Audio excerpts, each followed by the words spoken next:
There's a lesson in these videos. No matter how small the entity, no matter who you are, you can protect yourself with gold, as this nation is doing at record levels. Let's explore!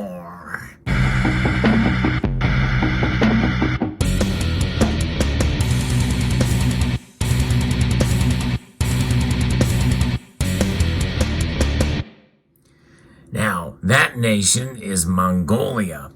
Mongolia is now set to break a record for the amount of gold that they are holding. Done some research here, and this is quite interesting. In a release from MacauBusiness.com has just posted a story about Mongolia's central bank has purchased 19.9 tons of gold in the first 18 months of this year from legal entities and individuals. And that gives you some idea of how these central banks buy their gold.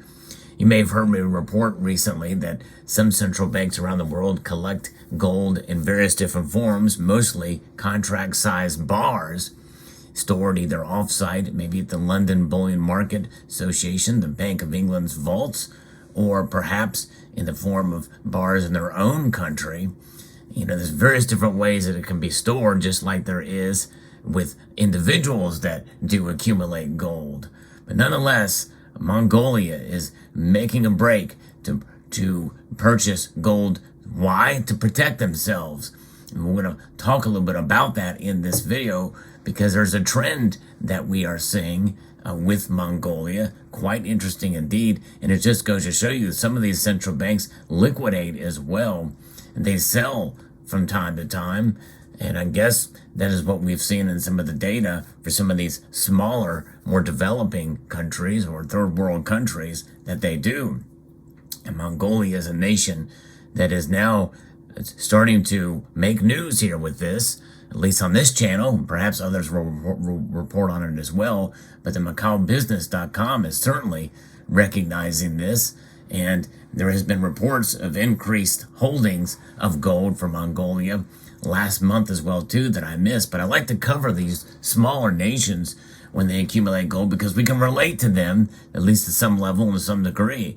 Because no matter who you are, no matter what nation you are around the world, no matter what your ideology is, no matter what your purpose is of system of government, everyone knows that gold is the answer for true stability and wealth preservation. That's why central banks hold gold. That's why they trade it, because they trade it as a currency, essentially.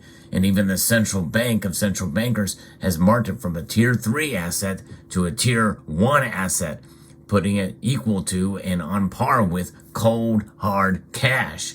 Now, typically, those cash reserves are those currencies measured by the IMF, that breadbasket of currencies from which the dollar is a part, and the top world's reserve currency. But nonetheless, holding cash and other foreign exchange reserves as well as gold is a good idea for some of these nations.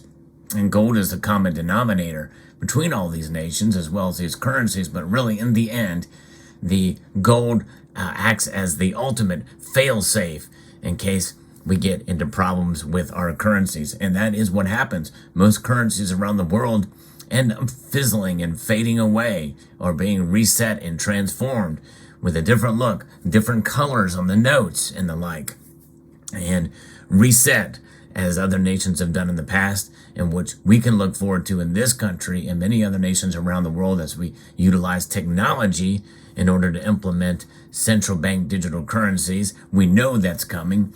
We know that they will be tracking mechanisms implemented to all the rage these days is the acronym ESG, environmental social governance.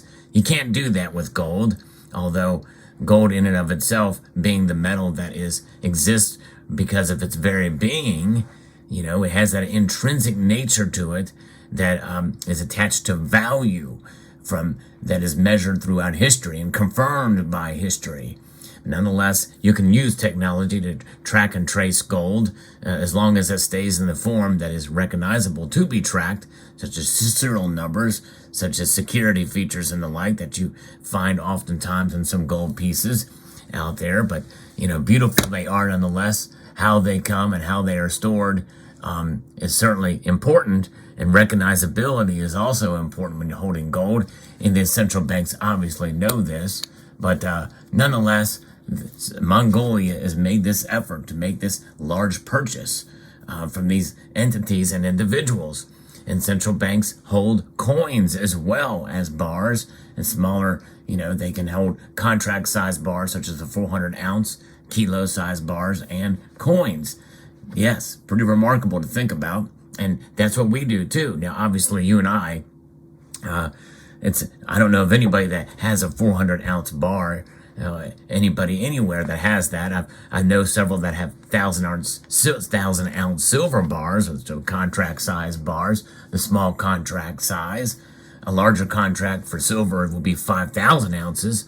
But nonetheless, I do not know of anybody that has a 400 ounce gold bar.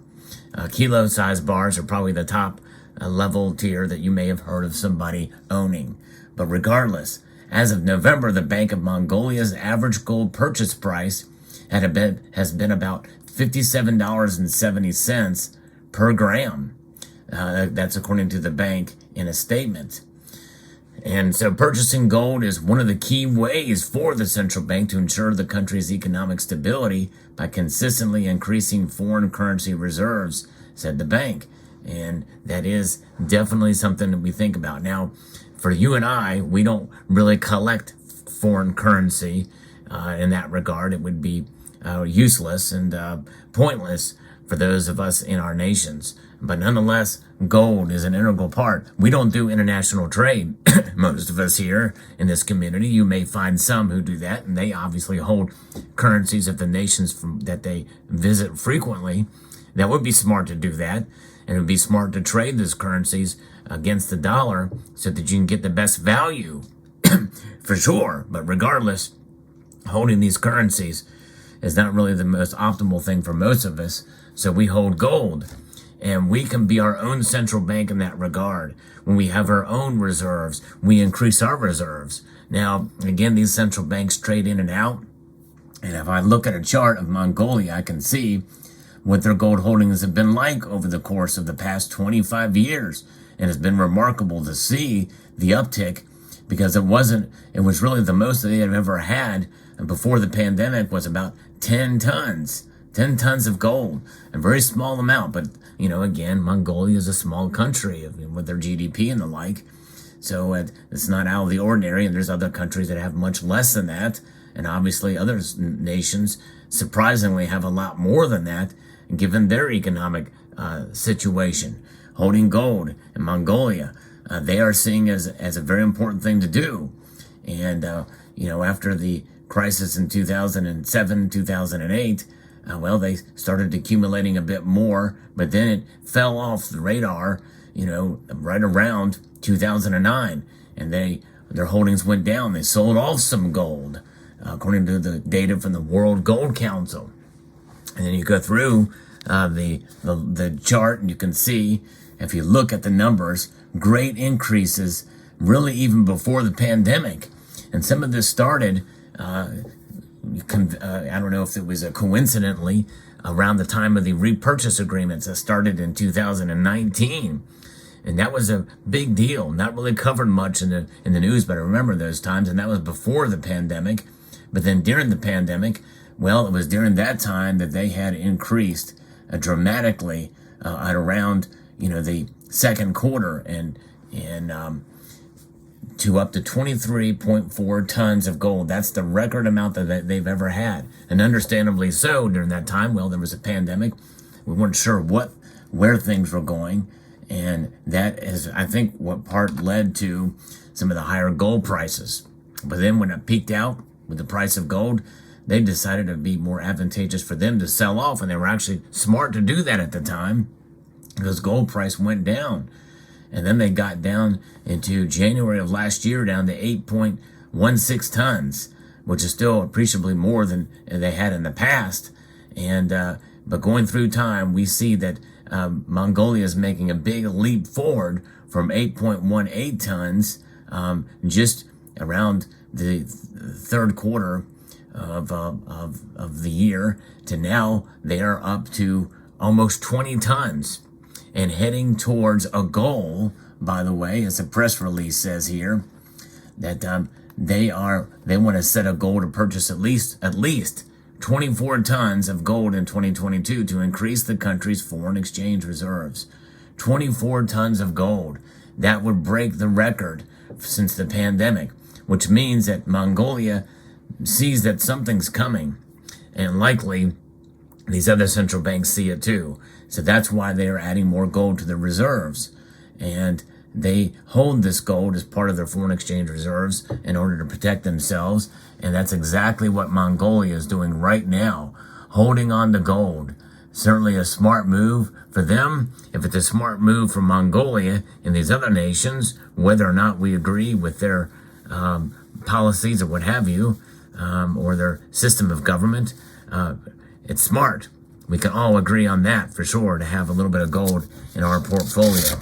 The Central Bank of Mongolia doing the deed, adding gold to their coffers. Yes, indeed. And we can do as well. In this community, I think it's advisable to have and to hold on to gold. Let me know what your thoughts are in the comments section below. I would like to extend a multitude of gratitude to all of you for taking the time to watch, and to encourage you to please rate, share, comment, and subscribe.